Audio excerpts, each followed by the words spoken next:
Hi, everyone. Welcome to eLearnChat, where you always learn something new.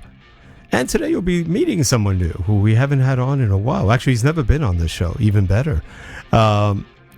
Joining me today is Harold Muliati. He's usually our video producer. He's doing that, but he's also co-hosting.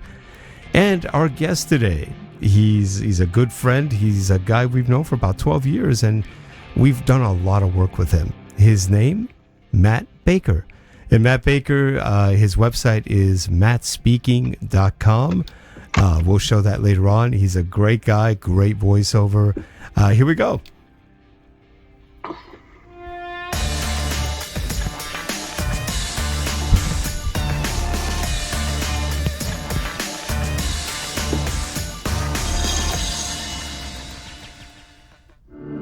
This show is sponsored by Relate Corporation.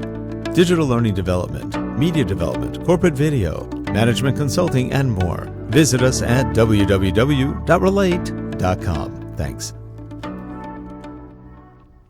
And we are back in that center position of power, as we call it. We've got Matt Baker. How you doing, Matt? Hey, I'm doing great. How you doing, Rick? Doing absolutely wonderful, and good to have you on the show again. You were originally on our eMedia chat show, which we haven't done in years. It's been about 4 or 5 years, and you know, every time we have shows where we highlight somebody who does voiceover, we get a lot of views, and people are very interested in voiceover talents and what they can do and the voice acting, and you are, I will say unabashedly, one of the best guys out there. Period. And you make me blush here. Hey, I got a great compliment one time. This is about 2 years ago. We were doing a project, and we kept having to do VO, and it was your VO. It was a thing called Genius. It was a help system.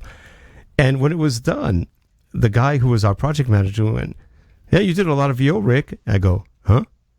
I didn't do any VO." He goes, "Well, who's doing the VO? I thought it was you." I go, "Oh, that's a great compliment. Thank you very much. But no, that's Matt Baker." I go, "I don't ever do VO for you." And he goes, "All these years, it wasn't you, it was Matt." So for years, he thought I was you. He had no idea who you were. And I was going, "Well, thank you very much. I'll take that as a very nice compliment." It was just funny. I go, "Wow." And, you know, he would get the costs and everything. He'd see the name, but it didn't register. He had it in his brain that I was you, and no, sorry. You've got way more hair than I do, so. Yeah. Well, you have another website. What is it? It's bigbaldvo.com? Yeah, that's kind of my branding. Yeah. It's just, that's go with what you are, and that's what I am, so. Yeah, well, you're a big guy, too. We were talking earlier. You're 6'3", and you're in good shape, and you were in the Marines for a while, right? Yes, sir. How many years were you in? Just one tour of duty, just 4 years. Got out right after Desert Storm. Ah, okay. Kind of dating myself on that one. Yeah, that's okay. No, you keep in shape, though. I've seen the pictures of you running on the beach and stuff going, man, he keeps in shape. That's good. Got to do something, man. Yeah. How do you keep your voice going? It's more of a mental health thing for me, Yeah. Iron therapy is what we call it. Well, you also do a lot of, you do a ton of voiceover. And by the way, for all those who are watching and listening, Matt is an extremely good e-learning reader. He reads all sorts of stuff, and he does a lot of different work for Discovery Channel and others, but he reads some wonderful e-learning. A lot of people, we usually are forced to submit 2 or 3 voices, and he usually just, I don't even know why we do it, he just comes out ahead every single time, which is good. We like Matt winning, and I like it too. Thank you. Yeah, and you do a really good job. You're a very good reader. A lot of people think being a voiceover talent is just having a good voice. No, it's knowing what to do with your voice, knowing how to read. Now, you are a very good reader. How did you work on the reading aspect of getting your voice going and reading well? Because you read, and since I've known you, we've been working, I think, about 12 years together. In the beginning, you were always good. You've gotten a lot better. And when I say a lot better, your acting and reading is just far above what you were before. And you were great before. And I say that with all sincerity. You read so naturally now. And you find the inflection points very, very just naturally. I noticed that on the last couple you did, it was just like perfect. It's like, wow, he really just gets the unwritten things that are on the horribly sometimes boring scripts that we send him, and he puts them to life or brings them to life. How did you work on your reading? Well, when I was younger, of course, read to the kids, bedtime stories and all that kind of thing, which I gave a bunch of voices to. That was a lot of fun. But probably the last 10 years, I've really engaged a lot of coaches and really worked more on the acting side of the delivery, I guess. So instead of just reading words, one of my coaches like, what is it really about? And if I can, do you mind if I use one of the examples of the things I did for you? No. Okay. So we did this thing for synchrony, and I forgot specifically what the piece was. But it was like, if you're going to go engage an outside supplier, you need to bring us this particular group in, and I forgot the group. Yeah. But the real story in that is like guys, you're going to get in trouble. You're going to waste your time. You're just don't be foolish. Just bring us in. Like, we're here to help. And so once I kind of got that vibe on it, that we're here to help. That's really what that story was about. And so I just kept that in my head as I read it. Like, we're just trying to help you out. So let me help you out. And it worked because, again, it made it sound more natural, more real. Oh, no, you can't do that, or something like that. Yeah, we did actually. Yeah, we've gotten compliments from the team we're working with on, they really like the way that you put emotion into the voice. They thought it just really brought the piece to life. And that's part of the key. You. Well, see, I have my secret weapon here, and that's let me see, and that's Hawkman. And Hawkman is the guy I talk to in here. So I always have to talk to somebody, because if you're just talking to words, it's really hard to connect to them. They're just words. Oh. Yep. So I have this little Hawkman action figure that my son bought me years ago, and so I just talk to him, and I try to tell him what I'm trying to tell everybody else. Does he ever talk back? Not so far. Not so far. Sometimes it gets kind of lonely in here, and I don't know. Isn't it interesting, those little objects, those things that kind of get you motivated and get you talking? And because you're right, if you're just reading, and there's some really bland material in eLearning, sometimes it's good. More often than not, it's sort of, it's from boring to just catatonic. It's just a shame, but people don't really write better eLearning scripts. And even if they do, the users, many times, or the clients, won't let us do that. So we have to go back to something a little more staid, a little more non-exciting. And we lose so much in that, because if you can put emotion into anything, people remember emotion. They don't remember just no. And that's a shame. Now, you've done a lot of work. I know you do Shark Week on Discovery Channel, but you do a lot of other things. I think you were doing, was it the Real NCIS? No, I did actually have a show on Investigation Discovery ID called Where Murder Lies. So that's I'm on season 2 on that. I'm working on that. And that's your typical investigation discovery. Someone's been murdered, and there's an investigation, and we're going to find out how. And then I do a lot of other things. If you hear the ARS Rescue Router and their affiliates all throughout the country, All Good Plumbing and Heating, and R.S. Andrews, and here in Maryland, it's Blue Dot. Anyways, there's a bunch of them all across the country, Florida Home, AC. Anyways, I'm the voice of all their commercials. So okay. I'll get, they'll send me a commercial, a 30-second commercial, and I'll have to read it like 20 times with all these different affiliates. So not that I mind, but that's pretty good.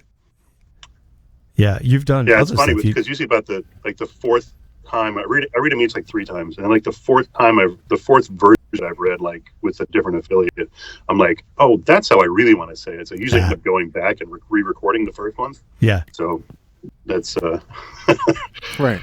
It's a little time consuming, but it makes for a better product, I think. My own quality control. Yep. Harold, did you have something? I think we were talking a little bit before show about how to keep the voice clear and how to keep your voice from getting all cracked up, especially in like allergy season and that sort of thing. How not to be a victim of weather. What are your tips on that? Well, I actually see an otolaryngologist, which is one of my favorite words. It's actually more fun to see spelled. It's ear, nose, and throat persons. I actually have a video of the camera going down my throat. I can see my voice box and everything, which is it looks weird. But anyways, I literally have a picture of my moneymaker. But yeah, it's interesting because I went to her. I was taking, let's say, Claritin and Flonase, and it wasn't working. And she was like, "That's because it only works like you get diminishing returns on a certain amount of the population. So some people work 100%, some people like 75, some people 50, some not at all." So she switched that up, and then she said the real key is to drink a lot of water. So I went out and got this thing here. It's a gallon jug. Let me see if I can show you here it goes. There it is. And it has like the time on it for me, right? So you get 9. So, well, let's see, I'm down at 1 p.m. now. So I'm on track today, which is good. That's a good technique. It ends up around 7 p.m. I'll end up drinking a whole gallon of water, which is, keeps everything lubricated, keeps the pipes clean, and keeps everything flowing mucus-wise in the system.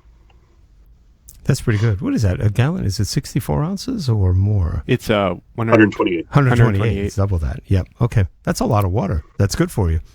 Yeah.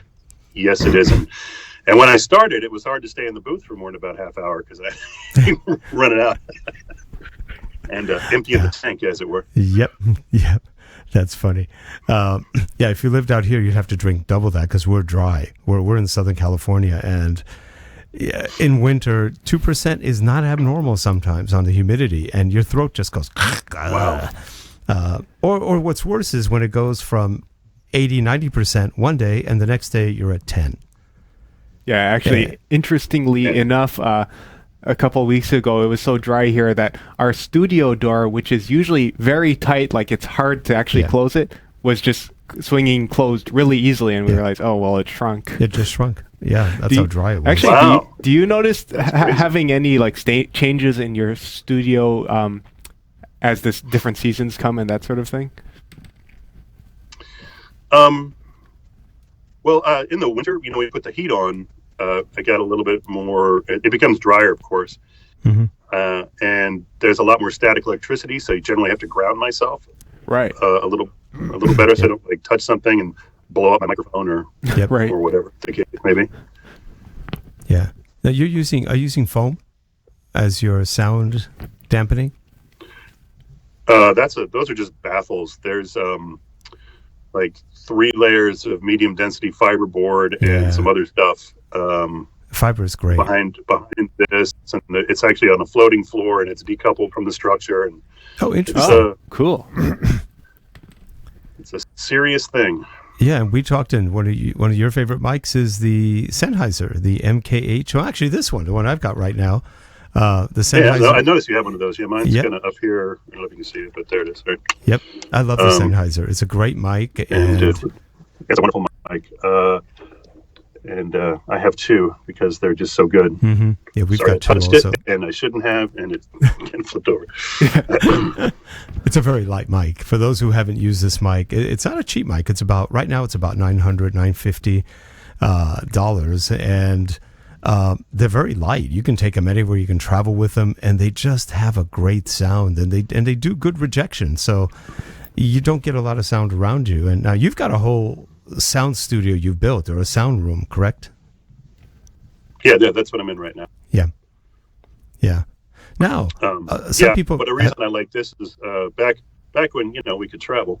My wife travels a lot for her job, and so I would just come with her and set up pillow forts and in hotel rooms and use the Sennheiser because it doesn't pick up a lot of background noise. It's very, very tightly focused. And so I could, pretty much do my job anywhere. I mean, literally, I went, London, Brisbane, Australia, Mexico, Costa Rica, most of the 50 states everywhere. Mm-hmm. Actually, I had a question sort of relating to that. Do you ever have difficulty when a client wants you to come over to their studio to record, like, do you ever experience where it's like it takes a little while to actually get settled into how their setup is? Usually the biggest difference would be the microphone. Right. So that's gonna make your biggest difference. At least it does to me and how I sound. I mean, I'm using the Sennheiser for probably 10 years now. And so I'm just used to my voice in that. But like, for instance, before Discovery Channel moved their offices, and then of course everyone worked from home, but they like the Neumann I think it's U87. U87. Yeah. Really expensive German microphone. Same people that own Sennheiser, by the way. But like all German microphones, this one is, it's very cold and unforgiving, and so because it's German, and that's my German joke. And but yeah, you have to think that, like, the microphones are instruments, and you have to learn how to play them with your particular voice. Where are you going to sit in relation to the pickup, how close, how much off-backs is, how loud, how quiet. There's a lot of considerations. So the Neumann wasn't so bad because I've been using it with Discovery Channel for 18 years now. But if I go to some other place and they have, I don't know, pick a microphone, an AKG or something, right? Just fool around with it for a little while and try to make it work. Yeah, and the problem with a lot of the large condensers, which are different from the shotgun type mics, especially the Neumanns, they're so sensitive. You breathe and it picks it up. I mean, if you're quiet breathing, it's picking it up.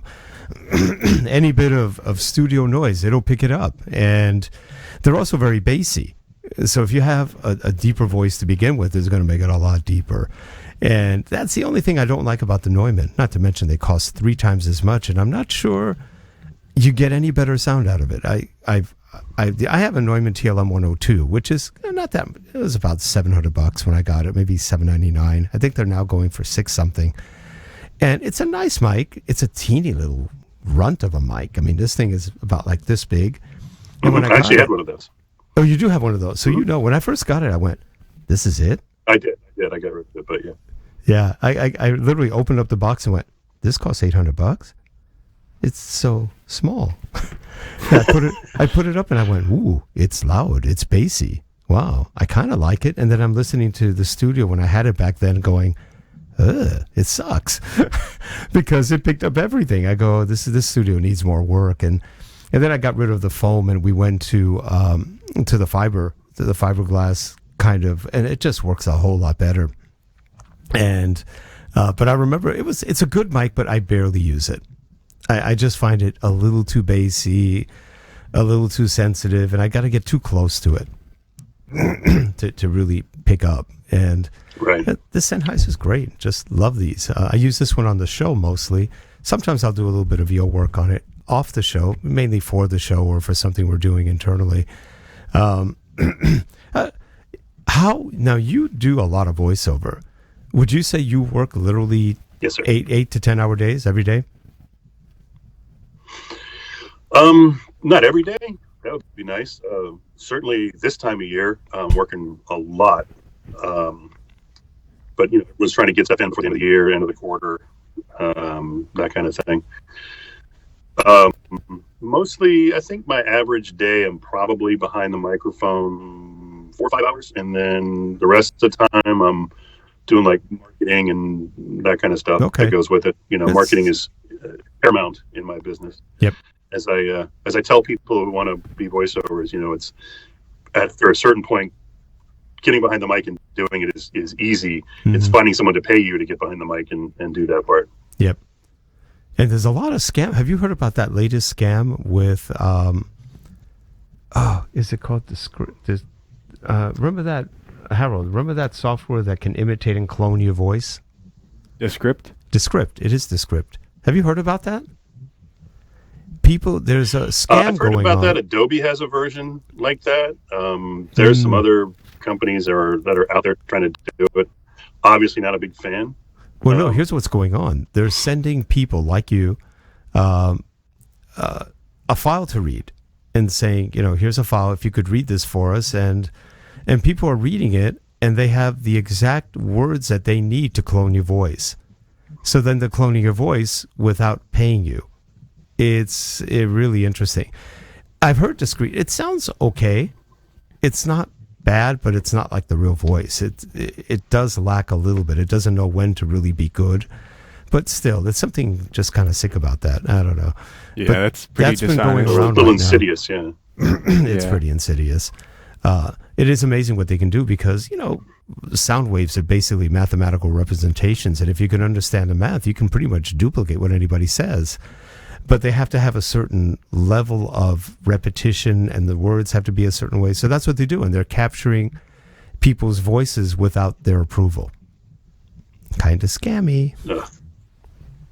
And I don't know. That's got to be illegal. So I would think so, though they said if you sign their I guess the licensing agreement, you basically give them the right to do that, and that's who reads license agreements, right? Yeah, it's a little slimy. And I guess then they can put your voice into one of their voices, and then say, "Oh, we have the Matt Baker voice," or whoever they call it. I guess that's something that becomes important anytime you're doing contract work, though, to always read the things you're signing. Yeah, especially with stuff like that. Probably stuff you never had to think about before, but now with technology, you kind of have to look at it a little bit, just in case. Yeah, that's only been around for like a week or two. This scam. I was listening to Booth Junkie last night, and he was really serious because they got him, and he was not happy with it. So. It's not a cool thing. No, not cool at all. Is he doing something about it? Is he doing something? I don't know. He said he went to see his lawyer. I don't know where it went from there. And I guess he did sign their agreement, so he didn't have too much to stand on with part of it. So I don't know where the whole thing wound up, but he was concerned. He sounded very serious on this one. Yeah, absolutely. Now. I'll have to check that episode out. Yeah, now for again, we were talking earlier, for all of you people who are in the audience watching and you're looking for good voice talent. I know a lot of people don't have a lot of budget, but you know what? In e-learning, make some budget, because doing your own audio, if you're not a VO talent, is going to make the course even worse than what you've probably written. just so you know. It just won't sound that good. People can tell right away when you're not a professional. You may have a good voice, but if you don't know how to really do the inflection and how to read correctly and everything else, it won't be right. And tempo is very important. How fast, how slow you go. That's crucial. That's real critical to what you do. Spend the money. Go with somebody like, and by the way, he doesn't pay us to say this. I would help Matt out anytime just because he's Matt. We like Matt. He's a good guy. And he does great work for us. But seriously, if you need voiceover, go with a pro.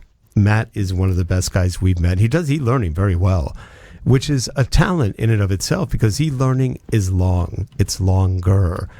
A lot of good guys read audiobooks, and that's another talent. Audiobooks, especially if you do voice acting in voices, that's tough. You really got to be good at that.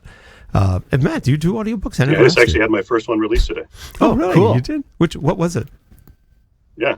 Can you say the name? It's called the President's Dossier. It's kind of a fictional run of a what if story. That they changed all the names and did all this stuff. It was kind of interesting. Oh, that sounds good. Great research, and I now know how to launder money pretty well if I had a lot of it. So yeah, it's amazing. There's a lot of money laundering, but that sounds good. I'm going to look that up, because was it on Audible? Yeah, just released on Audible. It'll be on iTunes and a couple other places. But yeah, it's called The President's Dossier. That sounds good. Is that the one by James Scott? I had to do Russian accents, British accents, Swedish, Panamanian. Wow. All right. Here we go. And to be honest with you, yeah, I don't know what a Panamanian accent sounds like. I don't know what it is. So I decided they all sound like Puss in Boots from Shrek. That's Shrek. I think that was an English accent, wasn't it? So they all sound like this. They're Antonio Banderas. I am. Yes. I am. What was his name? I am Inigo Garcia. Prepare to die. The Princess Bride. You killed my father. Prepare to die. Yeah, you killed my father. All right, I got to hear it. Comrade, what is your Russian accent like? Well, it was funny because I didn't realize that there was going to be more than one Russian person. Oh, and no. So, normally I do Russian accent like this. This is kind of like, and then like this other guy shows up and he's older. And so now I have to talk the Russian accent more like this. Yeah. And then this other guy shows up and he's younger. And I'm like, yeah, maybe he talks a little faster like this. So he said, "Gonna get it done. Let's do this."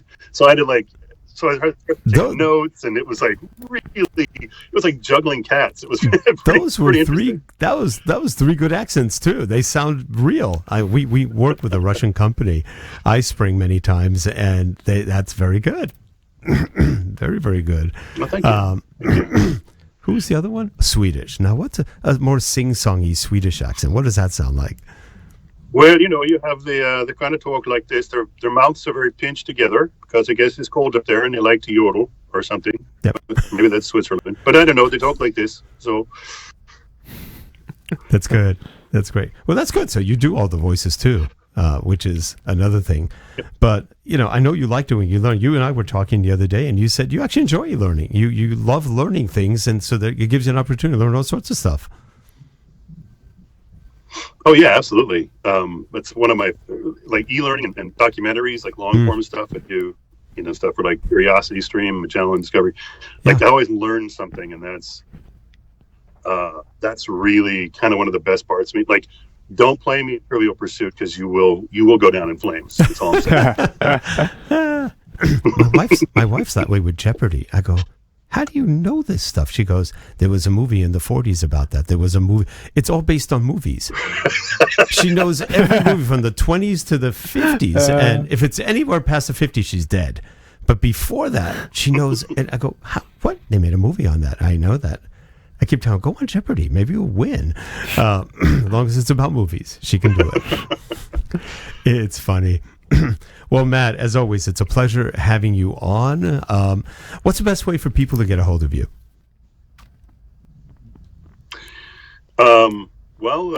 Matt at Matt Speaking. That's my email address. Or just go to my website, mattspeaking.com or bigbaldbo.com. They all kind of point the same place.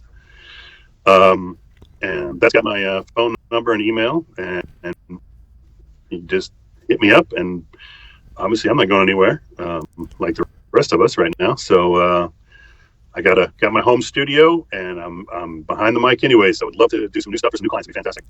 Yeah, and just so you know, when we work with Matt, he is extremely helpful on sometimes scripts go out. The instructional designers may not be the most clean in what they write. He fixes it, things like that. He'll correct us. He'll say, you know what, that's not quite right. And he does it so naturally, we don't even notice it. It's like, oh yeah, look at that. That was good. Good catch. And so you're going to get good treatment. I can just tell you that. And Matt's very responsive. That's one thing I do like about you a lot, that when you say you'll have it, we have it. You manage your time well, and you never overpromise and underdeliver. It's usually just the opposite.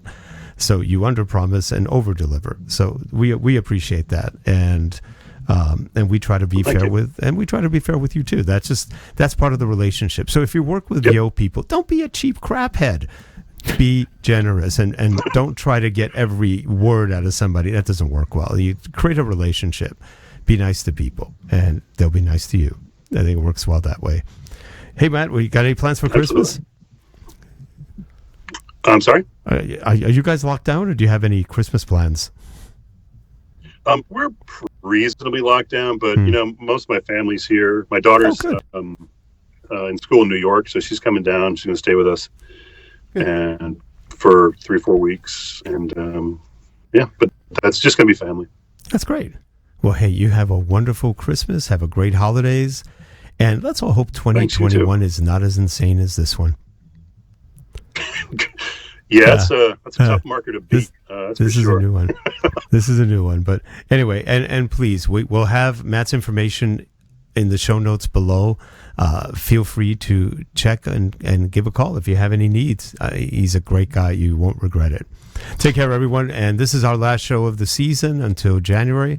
Have a wonderful holidays. Enjoy yourself. If you're in lockdown, or everybody's in lockdown, whatever. It's not good, but try to make the best of it. Have a good one. Take care. Bye-bye. Thanks. Right. Merry Christmas, and for everyone in the UK, Happy Christmas. Bye. Bye-bye.